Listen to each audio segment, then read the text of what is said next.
Today's themes to be heard is Daft Punk's Around the World from their, 1996 album, Homework? 1997, their debut studio album, and this was the second single.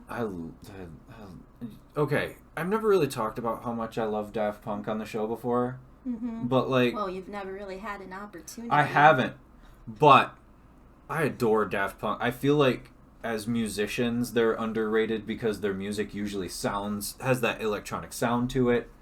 I feel like... Yes. Well, they are a French electronic music duo. Well, they're called electronic music, but they actually played multiple instruments on all their albums.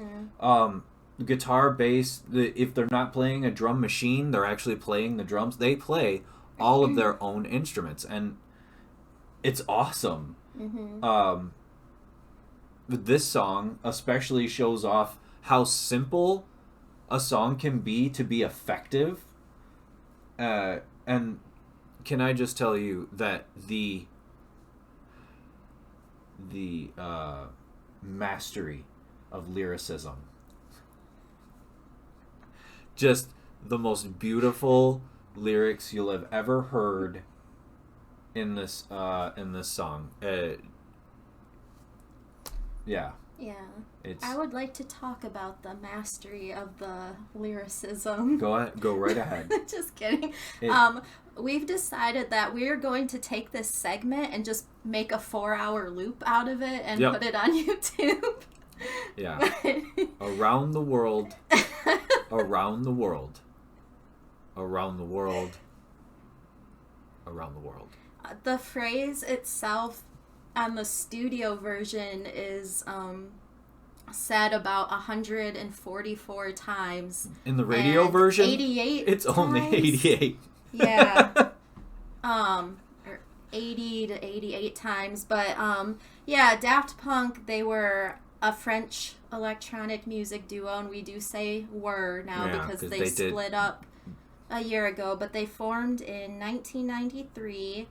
One of my favorite things about Daft Punk was their look was inspired by Brian De Palma's Phantom of the Paradise film. Which can they see the Phantom behind me? I don't know if they can. Not with this light on. Oh, well, there's a drawing of the Phantom like right over my head somewhere, and I wish you guys could see it. Yeah. Anyway. This song was actually recorded in a bedroom.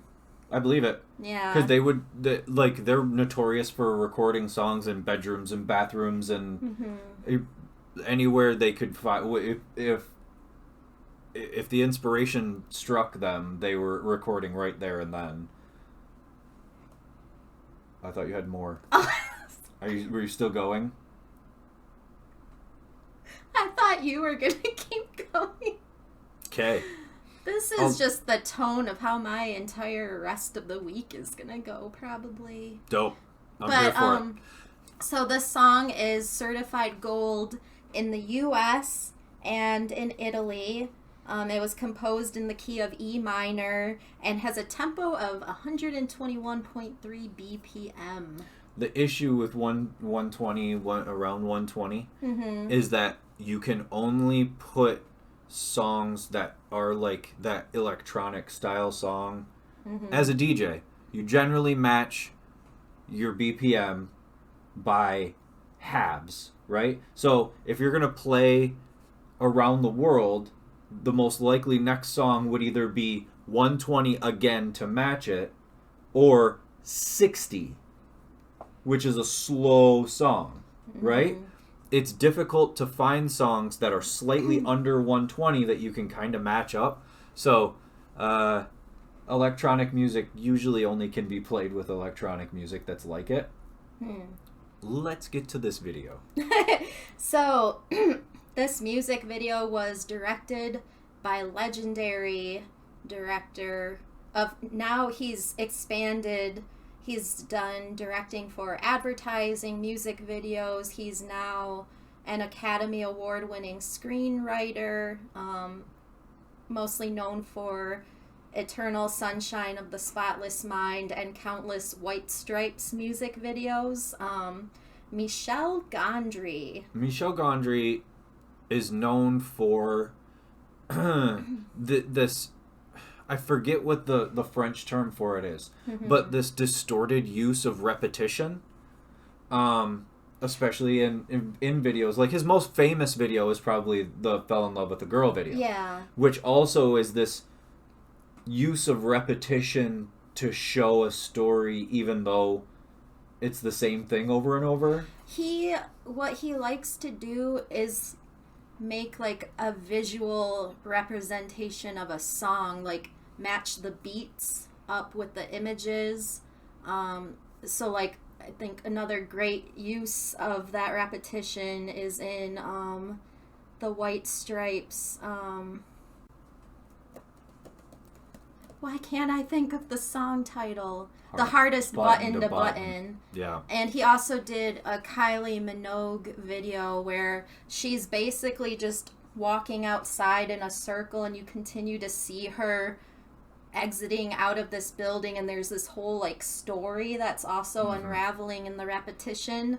But for the Around the World video, it's basically a visual representation of a record. Of a vinyl record. So you have these 5 different groups of characters, and each group represents the instrumentation on the song. So like we have the robots that represent the singing voice. We have the athletes in the tracksuits represent the bass. Now we say athletes in tracksuits. That's what Michel Gondry refers to them as, but they're like 7 feet tall and have a mannequin baby face. Yeah. There's no reason to ask why.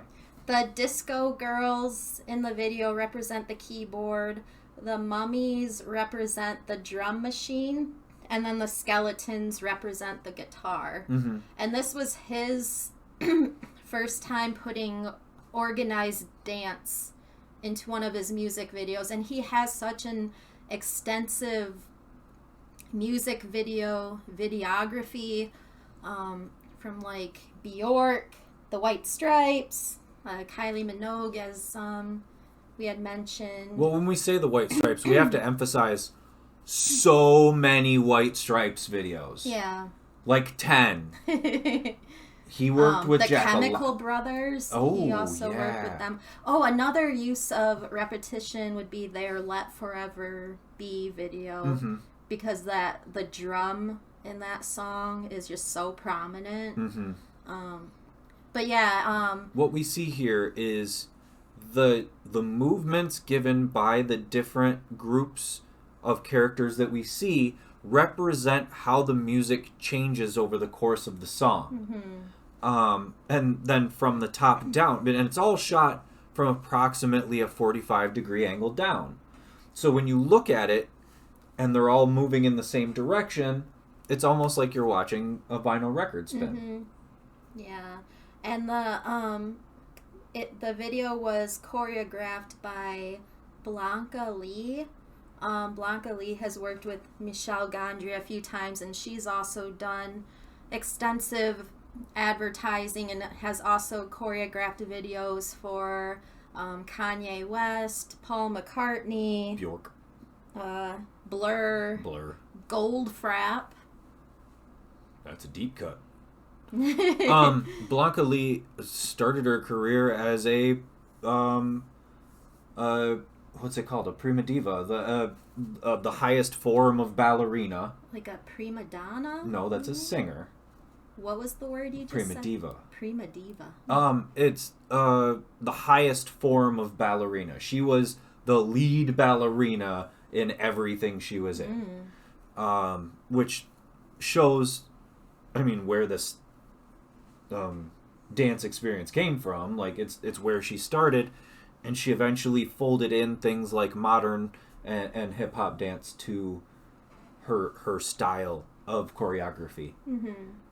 It's actually, I was reading through articles written about her. Holy cow, jeepers! And it does feel kind of dry. It's a little dry. I'm noticing the more that I'm talking, the more scratchy my voice is kind of getting. The studio's not exactly what we would call insulated. There are floor-to-ceiling windows all the way around the room. So, but Blanca Lee is absolutely fascinating.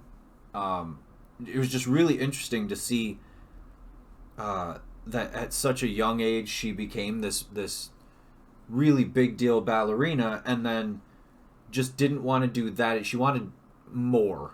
Mm-hmm. And she really, and so we get the choreography in this, which seems simplistic in the beginning, but then once you get to the end of the video, you're wondering how, like, physically how dancers are kind of an amazing breed, because they can do these physical things in synchronization with large groups of people without being able to see or even have any idea that the person next to them is doing the same thing. It's pretty amazing, and especially in this video when you have like the skeletons way up front, they obviously can't see anything anybody else is doing, and they're probably the coolest one to watch there at the end of the video during this big climax at the end of the video. Mm-hmm. And it might seem like a really simple premise, but you have to imagine like the organization and like the storyboarding just to make everyone just be on cue at the same time and doing the same things the same way the entire time. Yeah. It's almost like a Broadway stage production of the song. Yeah. And it's I think that it is what we should call a significant video in the history of music videos, because nobody else at the time was really making videos for the sake of objective art. And this is one that I really feel like if it's looked at in any way outside of entertainment, it should be looked at as something that could be in a museum, you know? And it was like a family affair for Michel Gondry making this video. He had like his own relatives working behind the scenes on this, so that's pretty cool to think about. It is pretty cool. You'll probably all hear Michel Gondry's name again. There's a deep well to dig into there, so we're definitely gonna. He's probably gonna be a name that comes up in this segment multiple times. Daft Punk also. We may have to do another Daft Punk video because they had so many cool ones. But I wasn't as big on Homework as I was as Random Access Memory. That's probably like their piece de resistance to. Yeah, that was kind of like their swan song too, right? Wasn't that their last? No, because they had two albums after that. They worked with other artists, like they worked on an album with The Weeknd. They've done a lot of work with The Weeknd. Yeah. Pharrell Williams. Yeah. Paul Williams. Yes. Yeah. Paul Williams worked with them on Random Access Memories. Because I remember when they won the Grammy, he was there with them. He also provided vocals on the song Touch. Which turn that circle around. Yes. Yes. So Paul Williams was the person who wrote all the music for Phantom of the Paradise, which influenced Daft Punk for their look and style. And he was Swan in I forgot about that. That's why I was like, was Random Access Memories their Swan song? No, it wasn't. It wasn't? I thought it was like their last album. No, there was 2 albums after that. There had to have been, because that was pretty early. That was pretty early in the 2000s. Well, I'm going to have to look this up now. Because I remember them collaborating with other people, but... They also have a really cool, like, musical connection to French legend Giorgio Moroder. Yeah. They've worked on his original Moroder board, which is where you get the sound. A lot of the sounds that we would know as disco all came from producer Giorgio Moroder. And they looked up to him. Like, he was the one that inspired them as young people to make the music that they did. It was their last album. It Was came it out really? in 2013. What am I thinking of then? I think they just started working with a few other artists before. Never mind. I was thinking of the album Human After All. Anyway. And I totally forgot they did the Tron Legacy they did. soundtrack too. That movie just kind of came and went. Yeah. Oh, well, yeah. Which is a bummer that we got a Tron reboot, but we didn't get a Last Starfighter reboot. Get your shit together, Hollywood. Well, that wasn't a reboot. It was a sequel. It was like Jeff Bridges' son has to go back in. And then deep fake Jeff Bridges was in that movie. Yeah. They Tarkinened him. If you're a Star Wars fan, you get that reference. And that's... Don't laugh at me. I'm trying to keep it together. And that's around the world. Yeah. Go check it out. Go check out that video. Watch it a couple times. To appreciate it, you got to watch it 2-3 times just to get it. Or do what a friend of mine did and accidentally put it on a 10-hour loop. Well, that's what we're going to do with this segment. Right, we're just going to make it last longer. We're going to put this segment on a 10-hour loop. And then once I start talking about this exact same thing again, you're going to go, "Wait a second. How long is this segment?" Yeah. And then we can take the footage of us with no audio at the beginning and just put it over. Just put the audio over you going like this? Yeah. That'd be great. I'm here for it.